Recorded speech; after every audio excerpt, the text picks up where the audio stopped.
ഇന്ന് ചേമ്പിൻ്റെ തണ്ട് കൊണ്ട് രുചികരമായ ഒരു കറി എങ്ങനെ ഉണ്ടാക്കാൻ നോക്കാം. അപ്പോൾ വീഡിയോയിലേക്ക് പോവാം. Hi friends, welcome to the video. ആദ്യമായിട്ട് ഇതിന് വേണ്ടത് 2 ചേമ്പിൻ്റെ തണ്ടാണ്. 2 ചേമ്പിൻ്റെ തണ്ട് ഇതുപോലെ ക്യൂബ്സ് ആയിട്ട് കട്ട് ചെയ്യുക. അടി കട്ടിയുള്ള ഒരു പാത്രത്തിൽ വെളിച്ചെണ്ണ ചൂടാക്കി ഓരോ ടീസ്പൂൺ വീതം ഉലുവയും കടുകും ഇട്ട് പൊട്ടിക്കുക. ഇത് പൊട്ടി വരുമ്പോൾ ഒരു സവാളയും ഇഞ്ചിയും വെളുത്തുള്ളിയും ഇട്ട് നന്നായിട്ട് വഴറ്റി കൊടുക്കുക. സവാള നന്നായിട്ട് വഴന്നു വരുമ്പോൾ മീഡിയം സൈസിലുള്ള ഒരു തക്കാളി ഇട്ടിട്ട് നന്നായി വേവിച്ചെടുക്കുക. 3 മിനിറ്റ് അടച്ചു വെച്ച് കുക്ക് ചെയ്ത ശേഷം 1 ടീസ്പൂൺ മഞ്ഞൾപ്പൊടി, 1 ടീസ്പൂൺ മല്ലിപ്പൊടി, 1 ടീസ്പൂൺ മുളക് പൊടി എന്നിവ ഇട്ട് കൊടുക്കുക.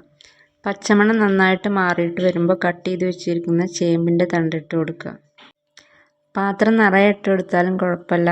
കുറച്ച് ചൂടായിട്ട് വരുമ്പോൾ ഇത് നന്നായിട്ട് ചുങ്ങി വരും. ഒരു അര ഗ്ലാസ് വെള്ളം കൂടി ഒഴിച്ചു കൊടുത്ത ശേഷം കുക്ക് ചെയ്യുക. ആ സമയം കൊണ്ട് ഇതിലേക്കുള്ള അരപ്പ് തയ്യാറാക്കുക. 1 കപ്പ് തേങ്ങയും 1 ടീസ്പൂൺ പെരിഞ്ജീരകവും കുറച്ച് കറിവേപ്പിലയും ഉള്ളിയും ഇട്ടിട്ട് നന്നായിട്ട് മൂപ്പിച്ചെടുക്കുക. ചേമ്പ് ഹാഫ് കുക്ക് ആയതിനു ശേഷം തുറന്ന് വെച്ച് നന്നായിട്ട് മിക്സ് ചെയ്ത് കൊടുക്കുക.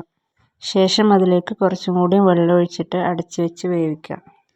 തേങ്ങ അത് നന്നായിട്ട് മൂപ്പിച്ചെടുത്തിട്ടുണ്ട്. ഇത് മിക്സിയുടെ ജാറിലിട്ട് നന്നായിട്ട് അരച്ചിട്ട് ചേമ്പിൻ്റെ മിക്സിയിലേക്ക് ചേർത്ത് കൊടുക്കുക. നന്നായി മിക്സ് ചെയ്ത ശേഷം അവസാനം ഇതിലേക്ക് കുറച്ച് പുളിവെള്ളം കൂടി ഒഴിച്ചു കൊടുക്കുക. ചേമ്പിന് ചൊറിച്ചിലുണ്ടെങ്കിൽ ആ ചൊറിച്ചിൽ മാറാൻ വേണ്ടിയിട്ടാണ് ഈ പുളിവെള്ളം ഒഴിച്ചു കൊടുക്കുന്നത്. ഇത് നല്ലൊരു ടേസ്റ്റും കൂടി കൊടുക്കും. അവസാനം കുറച്ച് ഉപ്പിട്ട് കൊടുക്കുക. വെളിച്ചെണ്ണയിൽ ഉള്ളിയും കറിവേപ്പിലയും കടുകും മൂപ്പിച്ചിട്ട് കൊടുക്കുക. സ്വാദിഷ്ടമായ താളുകറി തയ്യാറായി കഴിഞ്ഞു.